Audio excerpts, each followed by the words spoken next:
So, very good morning, students. As we did earlier, we were doing the environment and we did the plants, and we have seen yesterday that how the plants prepare their food. That was by the process of photosynthesis. ठीक है जी. Then we learned about the animals and which animals. Firstly, herbivorous, which are called primary consumers, then carnivorous, these are called secondary consumers, and then the omnivorous. Fine. Now today we are going to learn about microorganisms.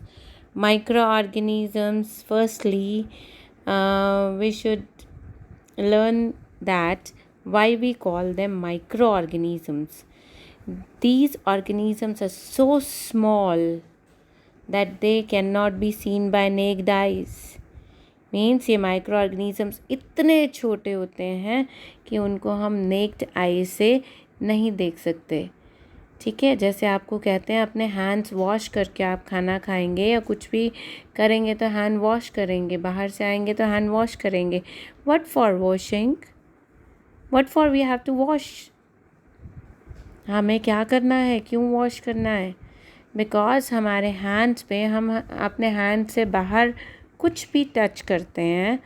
ठीक है, and जब हम कुछ भी touch करते हैं तो उस सरफेस पे किसी भी तरीके की कोई भी माइक्रो ऑर्गेनिजम्स हो सकते हैं, है ना. हो सकता है किसी ने कफिंग करी हो, स्नीजिंग करी और वही हैंड वहाँ लग गया हो, तो वो वाले सारे बैक्टीरियाज, वो वाले सारे ऑर्गेनिजम्स वहाँ लग गए हो and we can't even see them. हम उनको देख नहीं सकते हैं. ठीक है, अगर हम उनको देख नहीं सकते हैं तो हम जस्ट यही प्रिकॉशन लेते हैं कि ऑलवेज वॉश योर हैंड्स. है या नहीं है, वॉश योर हैंड्स. ठीक है, वॉश करने से क्या होता है कि ये बैक्टीरियाज, जो सोप होता है हमारा, इन बैक्टीरियाज को मार देता है, वॉश आउट कर देता है, देन हमारे हैंड्स क्लीन हो जाते हैं. सो जो ऑर्गेनिजम्स इतने छोटे होते हैं, नेक्ड आई से नहीं दिखते हैं, they are only visible through microscope. These are known as micro organisms. ठीक है जी. सो मीन्स अगर हम लिविंग ऑर्गेनिजम्स की बात करें तो उनमें एक प्लांट्स होते हैं, प्रोड्यूसर्स, जो हमने पढ़ लिया. एनिमल्स होते हैं, ठीक है, जिनको हम कंज्यूमर्स बोलते हैं. Now the third category of living organisms is microorganisms, and these are also known as decomposers. These are known as decomposers. ये देखो, आपको ये दिखाया bacteria, then algae, then fungus, virus. 5 types of microorganisms are there. Protozoans are also there. ठीक है, bacteria, algae, fungus, virus. Virus सबसे different होता है. बिकॉज वायरस सबसे डिफरेंट क्यों होता है? Because virus act as non living thing and living thing also. Means virus act like both. Means जब वो हवा में चल रहा है, हवा में घूम रहा है, या किसी भी सब्सटेंस पे पड़ा है, किसी सरफेस पे पड़ा है, वो सिर्फ एक मिट्टी के दाने जितना, मिट्टी के कण जैसे पड़ा है, as a non living thing. But as an the virus get the atmosphere or the body, living body contact, then what happens? It gets the environment to grow. जैसे उसको ग्रो करने के लिए एनवायरनमेंट मिलता है, वो ग्रो करना शुरू हो जाता है. और ये वायरस कुछ एज सच कुछ वो नहीं कर रहे हैं, हमें तंग नहीं कर रहे हैं अंदर से, बट दे आर मल्टीप्लाइंग. बहुत ज़्यादा अपने जैसे और कॉपीज़ बनाते चले जा रहे हैं, जिसकी वजह से जो हमारे अंदर जो है एक जाला टाइप में बन जाता है, जो हमें तंग करता है. और साथ में वो उनके अंदर से कुछ अपने टॉक्सिन्स, एसिड्स निकलने लगते हैं जो हमारी बॉडी को तंग करते हैं. ठीक है, so that's how these micro organisms work. And बहुत सारे माइक्रो ऑर्गेनिजम्स ऐसे भी होते हैं जो हमारे लिए बहुत यूज़फुल हैं, एंड बहुत सारे ऐसे भी होते हैं जो हमारे लिए यूज़फुल नहीं है, इवन हार्मफुल है, and they cause many diseases. So in the decomposers होते क्या हम इनको कैसे डिफाइन करेंगे? These are the organisms which derive their food, means जो अपना फूड लेते हैं, कहाँ से लेते हैं? From dead and decaying plants and animals, जो प्लांट्स और एनिमल्स मर गए हैं, मरने के बाद डिके हो रहे हैं, ख़त्म हो रहे हैं, सड़ रहे हैं, उनको कहते हैं decaying. These are called decomposers. अब ये काम क्या करते हैं?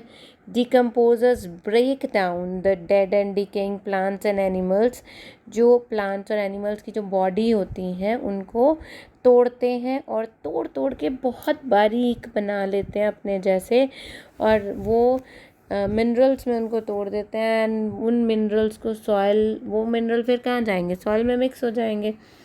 एंड जब वो सॉइल में मिक्स हो जाते हैं तो सॉइल में ही प्लांट्स ग्रो करते हैं। तो प्लांट्स जब ग्रो करते हैं तो वाटर के साथ वो मिनरल्स प्लांट के अंदर चले जाते हैं एंड फिर plants get the minerals to flourish, बड़े अच्छे से बनते हैं, ग्रो करते हैं, उनकी ग्रोथ काफ़ी अच्छी होती है, काफ़ी हेल्दी हो जाते हैं।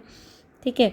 सो देखो, सॉइल से मिनरल्स गए प्लांट्स में, प्लांट से गए प्राइमरी कंज्यूमर्स में, मीन्स हर्बीवोरस में, फिर हर्बीवोरस से गए सेकेंडरी कंज्यूमर यानी कार्निवोरस में, फिर कार्निवोरस, अब ये कार्निवोरस, ये हर्बीवोरस और ये प्लांट्स जब भी ये सारे मरेंगे तो ये फिर डिके होंगे और डिके होने के बाद ये फिर से मिनरल्स बन जाएंगे and minerals again go into the soil, फिर सॉइल से फिर प्लांट्स में, फिर एनिमल्स में, इस तरीके से साइकिल चलता रहेगा, है ना।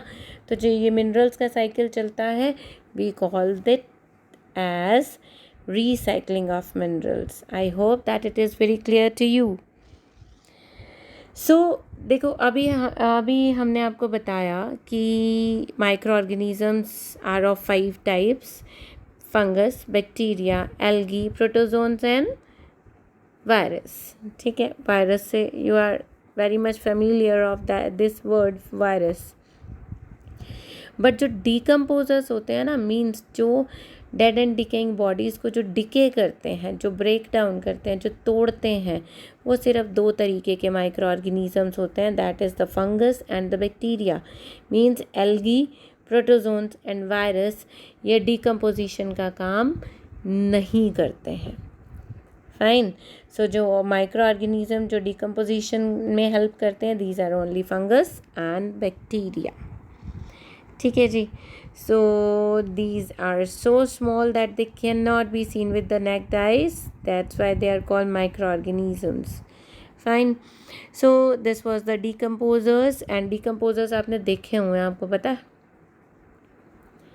Decomposers आपने देखे थे अपने टिफ़िन में या किसी फ्रूट के ऊपर।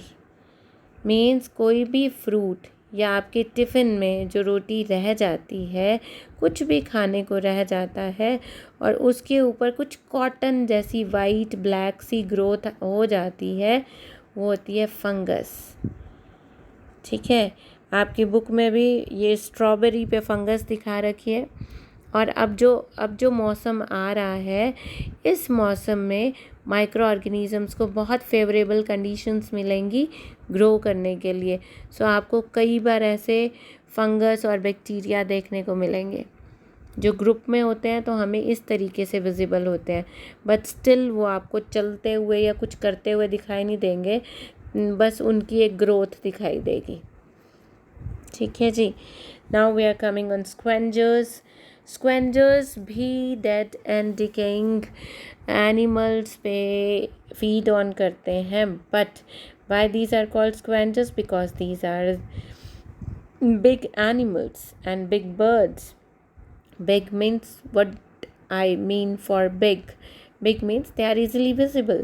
वो बहुत छोटे ऑर्गेनिजम्स नहीं हैं जो हमें नहीं दिख रहे, वो ऐसे ऑर्गेनिज्म है जो हमें दिखते हैं एज अ बर्ड और एज एन एनिमल। ठीक है, और वो डेड एनिमल्स को खाते हैं। जैसे कोई भी मर गया है जानवर तो उसके ऊपर मंडराते रहते हैं, काइट और ईगल उसके ऊपर घूमते घूमते घूमते घूमते एट लास्ट जब उनको कंफर्म हो जाता है कि हमें और कोई ख़तरा नहीं है किसी चीज़ से, तो वो उसको खाने के लिए नीचे आ जाते हैं। So the examples are jackal, crow, vulture, kite, eagle, all these. Fine जी. सो मीन्स अब ये माइक्रो ऑर्गेनिजम्स और scavengers how they are useful for us. हमारे लिए क्या फ़ायदा है इनका? हमारे लिए ये फ़ायदा है कि जब भी रोज़ कितने जानवर मरते रहते हैं, रोज़ कितने प्लांट्स गिरते रहते हैं, तो उन सबको डिकम्पोज करके मिट्टी में मिलाने का काम ये स्क्वेंजर्स और डिकम्पोजर्स करते हैं. ये हमारी अर्थ को क्लीन करते हैं. अगर ये ना होते तो हमारे पास अभी तक पैर रखने की जगह नहीं होती. सारी हमारा जो अर्थ सरफेस है डेड बॉडीज से ही भरा हुआ होता. सी कितनी डर्टी हो जाती है ना. भगवान जी ने कितना अच्छा एक प्रोसेस किया है, दिया है. फाइन. सो इसी टॉपिक से रिलेटेड है next topic, biodegradable and non biodegradable.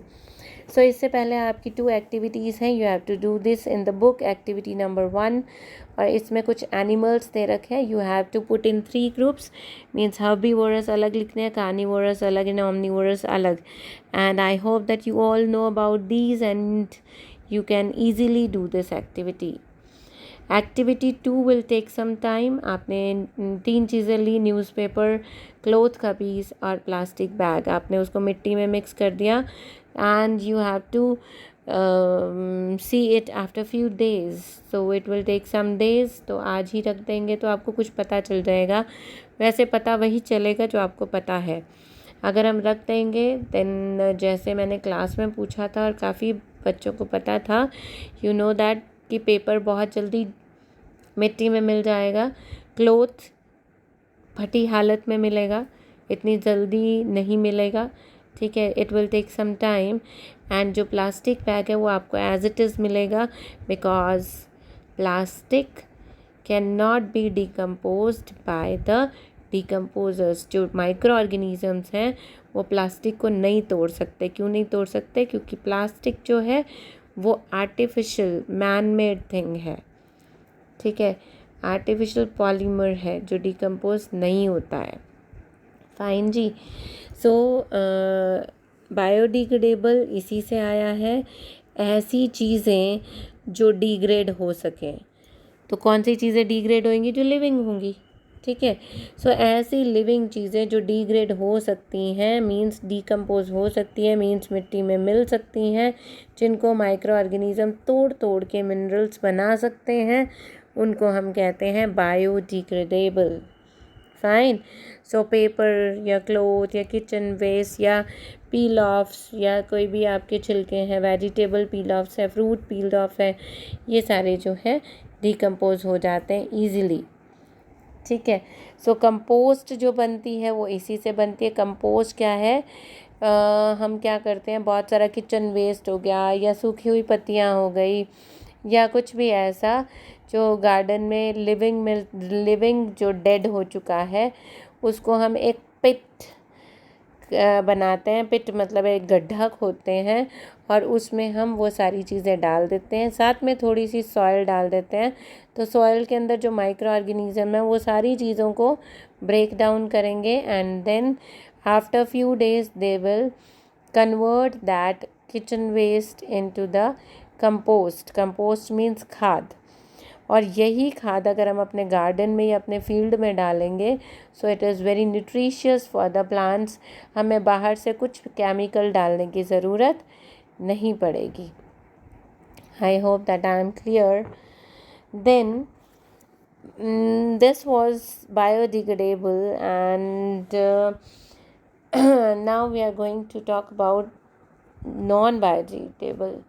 Same बिल्कुल ऑपोजिट बायोडिग्रेडेबल का, the substances which can not be broken down into simpler substances by micro organisms, these are called non biodegradable. जिनको तोड़ नहीं सकते, जैसे प्लास्टिक, जैसे मेटल, बॉटल, ग्लास, पॉलीबैग्स या कुछ और केमिकल्स या पेंट्स. ठीक है, ये सारी चीज़ें ऐसी होती हैं जो नॉन बायोडिग्रेडेबल होती हैं. ये हमारे एनवायरनमेंट के लिए बहुत ज़्यादा डेंजरस है, बहुत ख़राब है. क्यों? Because they cause pollution. ये एक ऐसा वेस्ट प्रोड्यूस करते हैं जिसको हम ख़त्म नहीं कर सकते. सो अगर मैं कह रही हूँ कि अगर डेड बॉडीज़ को डिकम्पोजर्स ख़त्म करते हैं तभी हमारी अर्थ क्लीन है, अगर इन वेस्ट को हम ख़त्म ही नहीं कर सकते तो कुछ टाइम बाद हमारी अर्थ भी इसी कचरे से भरी हुई मिलेगी। जैसे आपको बहुत बार कहा जाता है कि बताया भी जाता है, टीवी में भी आता है कि आजकल जितनी भी रिवर्स हैं उन सब में प्लास्टिक वेस्ट बहुत ज़्यादा है, जिसको खा के एक्वेटिक एनिमल्स मर रहे हैं और उनको सांस, अगर कोई फंस जाता है उसके अंदर तो उनको सांस नहीं आती, फिर मर जाते हैं। ठीक है, इवन कि जो स्ट्रे डॉग्स हैं या काउज़ हैं जो घूमती रहती हैं गलियों में, और हम लोग क्या करते हैं, छिलके या कुछ भी ऐसा मटेरियल पॉलीथीन में बांध के उसको हम गली में ऐसे ही फेंक देते हैं। तो क्या होता है, बिकॉज दे आर हंग्री, भूखे होते हैं वो सब, तो वो क्या करेंगे, उनको खुशबू तो आती है उसकी, जो पील ऑफ्स आप फेंकते हो, तो पील ऑफ्स अगर फेंकेंगे और उसको पॉलीथीन में फेंकेंगे तो उसमें से उसको खुशबू आएगी, तो वो उसको खाने की कोशिश करेंगे। और क्योंकि भूखे बहुत ज़्यादा होते हैं, that's why they will eat those polythene bags with that stuff. और वो पॉलीथीन बैग्स अगर खा लेंगे तो वो किचन में एक तो जो वेस्ट है वो उनके मुंह में नहीं जाएगा, and then what will happen that this plastic and this polythene bags will choke their food pipes को चॉक मीन्स बंद कर देंगे, and then food pipe is that same as that of wind pipe, they will not be able to breathe, उनको वो सांस नहीं ले पाएंगे and ultimately they will die, है ना। So it is a big reason of concern. Then अगर हम इनको जलाते हैं, then very dangerous gases arises from this, जो ऐसी गैसेस है जो अगर हम इनहेल करेंगे, so it these are very poisonous, these can cause many diseases in us after inhaling. और साथ में ड्रेन्स होती हैं, ड्रेन्स जिसमें वेस्ट मटेरियल जाता है, वेस्ट वाटर जाता है, उसमें अगर पॉलीथीन फंस गया then it will block these drains, and if the drains are being blocked then वो सारा गंदा पानी रोड्स पे आ जाएगा and they will again cause the diseases. सारे मच्छर मक्खी वहीं बनने ग्रो करने शुरू करेंगे एंड बहुत स्मेल आनी शुरू हो जाएगी एंड बहुत सारी डिजीज़ेस हो जाएंगी। फाइन जी, so these are the non-biodegradable substances and how they are dangerous for our environment. So that's for today, and your homework is activity 1, activity 2 and activity 3. Fine.